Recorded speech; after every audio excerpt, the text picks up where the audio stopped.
la inestabilidad política y social de México a lo largo de su historia.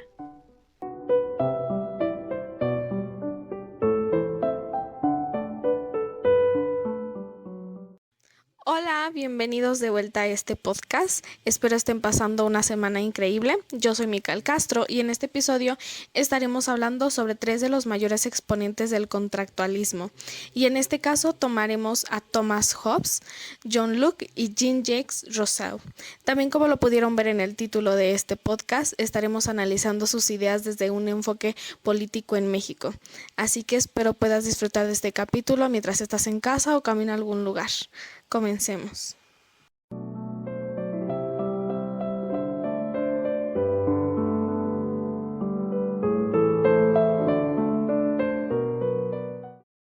Es una realidad que aquí se vive bajo una inestabilidad y violencia en un todos contra todos. México, a lo largo de su desarrollo como nación, ha sido un escenario político e histórico plagado de guerras civiles e inestabilidad política. Un ejemplo de esto fueron las guerras civiles entre las logias masónicas y los golpes de Estado que ocurrieron entre los años de 1824 a 1834, o la Guerra de Casas en 1847, la Guerra de Reforma entre 1857 y 1861, o la guerra contra el narcotráfico, que se sigue viviendo en la actualidad. Todos estos conflictos son causados por el deseo humano que genera una competencia constante por los bienes. Pero ¿qué pasa cuando estos bienes son escasos? Pues al ser escasos, obviamente, lo que pasa es que se genera un conflicto permanente para poseerlos. De este conflicto permanente, que podemos verlo como un antagonismo, surge la guerra y la enemistad, que a su vez trae como consecuencia pues un estado inestable para los ciudadanos, pues porque pone en riesgo su libertad y su propiedad, además de su vida. Para asegurarnos de que asegurar estos bienes, Hobbes dice que es necesario terminar con el caos que se genera a causa de la naturaleza egoísta del ser humano y su instinto de autoconservación, que define también como el estado de la naturaleza. Pero dejemos que Micael nos cuente un poco más acerca de esto. Thomas Hobbes nació en Inglaterra en el año de 1588. Sus obras fueron influenciadas por autores como Pierre Gassendi y René Descartes, y años más tarde se le consideraría a Hobbes como un autor clave en el desarrollo de la teoría política moderna occidental. A lo largo de sus escritos, Hobbes propone que para que el mundo esté en completa armonía consigo mismo se necesita de alguien, y él le pone el nombre de soberano. Este soberano debe dictar leyes que pongan orden completo. Él lo considera una relación como soberano y súbdito, amo y esclavo. Y obviamente hay una mala noticia para los súbditos y para los esclavos, ya que esto implica entregar sus derechos totales de libertad y autogobierno. Más tarde, en el Leviatán, una obra compuesta por este mismo filósofo, menciona que el soberano debe de ser una persona justa. Pero ¿cómo saber la definición de justo o de una persona justa? Pues bien, Hobbes basa sus argumentos en la religión cristiana. Si bien se sabe, Jesús es el ejemplo de una persona justa y milagrosa. Pero la inestabilidad política, ¿en qué se basa? Pues todos quieren ser ese alguien soberano y pasar sobre todos con tal de tener el control total sobre estos individuos, estos súbditos y estos esclavos. De esta manera volvemos al inicio de los escritos de Hobbes, en donde literalmente él muestra que el hombre solo está en convivencia con otros hombres por el beneficio propio, descartando la idea de que no existe este soberano justo. Bueno, pues con esta información que nos proporcionan, ahora podemos saber un poco más de Hobbes y tratar de aplicar eso en el contexto de nuestro país. Siempre ha estado y estará en disputa el tipo de gobierno ideal, así como el líder ideal. Algo que es sumamente importante, a mi parecer, es que con Hobbes se le da visibilidad o pone enfrente a los derechos naturales, pues como bien sabemos, él se enfoca ahora en el individuo como centro de la filosofía política. Todos merecemos vivir y tener esta libertad, pero con ello viene que al ser todos iguales, todos estamos en búsqueda de poder. Entonces, va a haber distintos enfrentamientos y guerras. Por esta razón es por lo que existe este otro concepto, que es el contrato social, con el que se supone cedemos parte de esta libertad al Estado para que nos garantice seguridad y nuestros derechos en sí.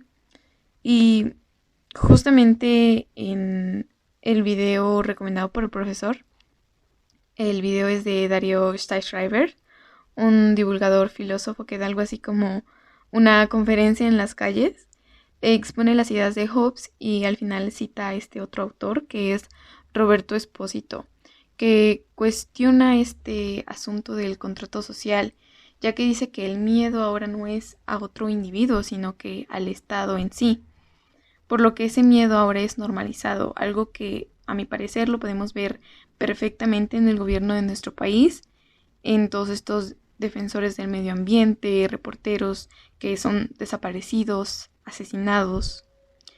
Como bien lo mencionaba Mical, dice, no existe un soberano justo, ya que si volvemos al estado de naturaleza del ser humano, donde todos quieren poder, este hambre y ambición por tener poder es lo que afecta en gran medida el cómo se maneja nuestro país. Al final de cuentas, todos los que llegan a estar en el poder sacan provecho de su gobierno, quedándose con cantidades enormes de dinero cuando se supone eso debería ser dirigido al pueblo. Lamentablemente, México se caracteriza por la corrupción. Hobbes dice que en vez de pensar en este líder perfecto, lo que se debe hacer es trabajar con lo que se tiene a la mano, lo que es real, y en esta idea le doy totalmente la razón.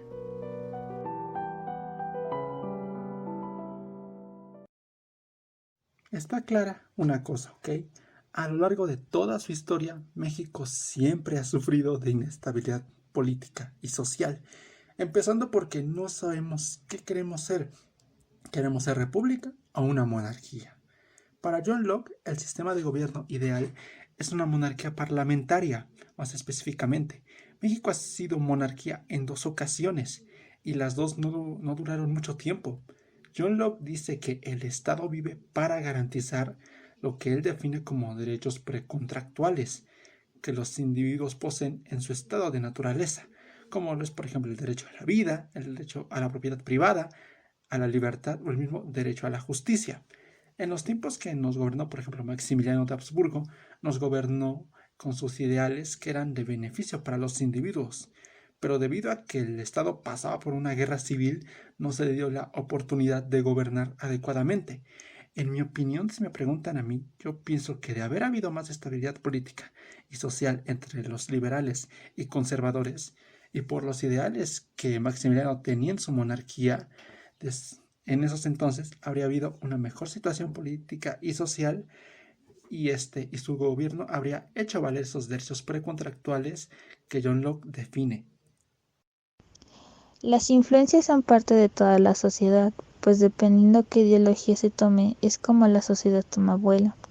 México presenta ideologías como toda sociedad, y dentro de estas mismas, las decisiones que se presentaron en la historia de México siempre ha sido poder por poder. Es así como se entiende que el ser humano es tan fácil de corromperse.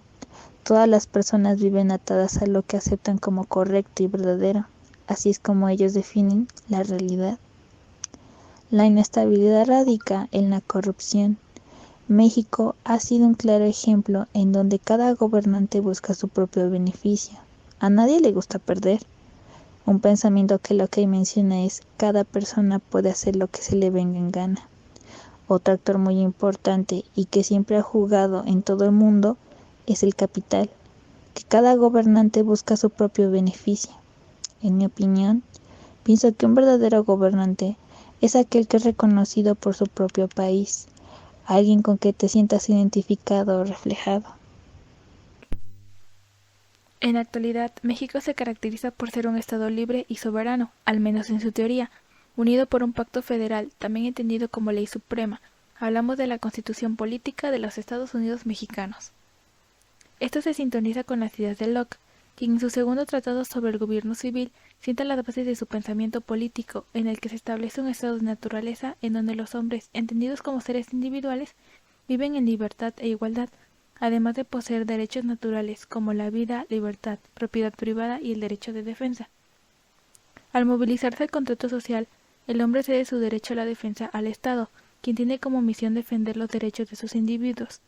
El Estado, pues, es el resultado del consentimiento de la unión de una sociedad a formarlo y a ser gobernados como seres humanos libres. En México, este consentimiento queda plasmado en la actual Constitución, la cual a lo largo de la historia ha sido modificada según la forma de gobierno presente en ese momento, siendo hasta 1917 que se promulga la Constitución actualmente vigente y que, a pesar de haber retomado algunos elementos de las anteriores, se distingue muy bien por ser la primera vez en la que se incluyeron los derechos sociales y que se enfatizó en la división de poderes, entendiéndose esto para Locke como la medida vital para evitar la corrupción política del poder. Es así que considero que la forma de gobierno en México, en la teoría, no es abismalmente diferente a las ideas políticas de Locke. Sin embargo, es en la práctica en donde se ha visto imposible la idea de eludir la corrupción política mediante el pacto social. Yo voy a hablar respecto a Rousseau, ya que este fue un filósofo destacado en la Ilustración, también conocido como el siglo de las luces. Una de las principales obras fue El contrato social, el cual fue una obra que habla sobre la igualdad y la libertad de todos los ciudadanos dentro de un Estado formado por medio de un contrato. Las ideas políticas de Rousseau influyeron mucho en la independencia de México, ya que éste tenía la influencia en el proceso de la democracia de la ideología de la independencia, la cual pues pretendía abolir el dominio español mediante la convicción de convertir a la Nueva España en un país libre y soberano. Como sabemos, él defendía los principios básicos de cualquier sistema democrático. En México la libertad de expresión es escasa, ya que por miedo o ser juzgados no decimos nada. Claro que pues esto en los últimos años ha dado un gran giro. Con respecto a Rousseau, considera la libertad como un valor moral. Como sabemos, la libertad de expresión es un derecho fundamentalmente de los mexicanos que está escrito en la Constitución en el artículo 7, donde dice que es inviolable la libertad de difundir opiniones, información e ideas a través de cualquier medio.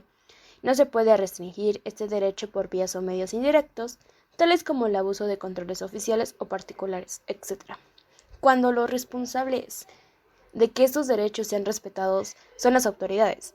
Estas son las primeras que violan esos derechos al creerse perjudicados, hasta cosas más complejas como no poder decidir por quién votar, o peor aún, el exceso de libertad de los gobernantes para modificar nuestros votos y cambiarlos a su favor. Esta es una manera del cómo el pensamiento filosófico y político de Rousseau se ve reflejado en México. Aquí él habla en su libro del contrato social. Se planteaba el caso de que antes del contrato había un estado de naturaleza. También él hablaba en sus textos sobre la naturaleza del ser humano, ya que éramos buenos y no malos como se cree. Lo que es malo, como es la envidia, la propiedad y la corrupción, forma parte de la construcción de una sociedad como la conocemos y de la que hemos formado. Rousseau creía en la democracia de las personas, que fuera importante en tomar en cuenta una especie de democracia directa en la que participara la gente. Hay una diferencia de los demás pensadores con Rousseau, ya que él sí se creía que las personas vivían en paz y cierta libertad, ya que sí somos buenos y a diferencia y en contraste de los otros pensadores, ellos creían que eran unos contra otros y vivíamos luchando los hombres contra hombres. Rousseau influyó de igual manera en la independencia de México. Un profesor de la Universidad Autónoma Metropolitana, Vargas Lozano, en una investigación que él hizo, definió que la construcción de la nación con ideas de Rousseau estuvo consolidado en la independencia y en la democratización de esta. Como se puede ver, las ideas de Rousseau y de los demás contractualistas influyeron en el desarrollo de México como nación.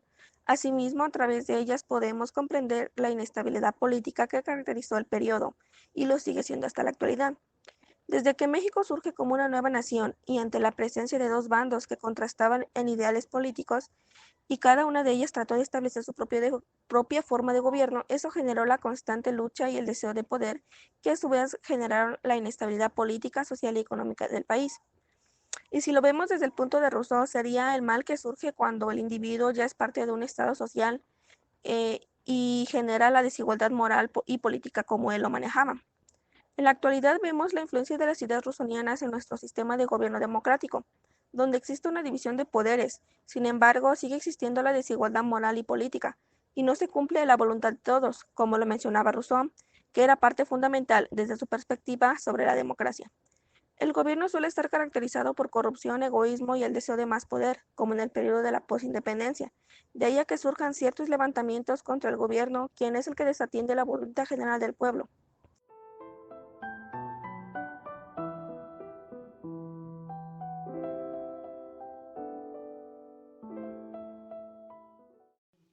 Muchas gracias por escuchar este podcast. Espero que haya sido muy enriquecedor para todos aquellos que nos acompañaron durante este tema. Lamentablemente, hasta aquí llegamos. Disfruten de los siguientes capítulos y pasen una linda semana. Adiós.